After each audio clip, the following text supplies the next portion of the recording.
Hello, I'm Rainer Kivimäe, Head of Drone Technologies Unit at Metrosert Applied Research Center.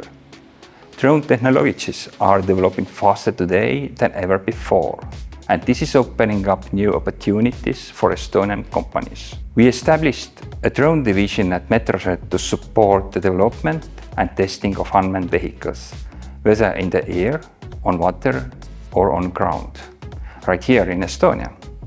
Our work is based on two key pillars: research and development and world-class laboratories.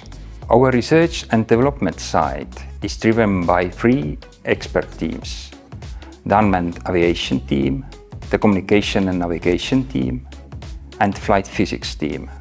Our second pillar is our laboratories, which offer a complete testing cycle.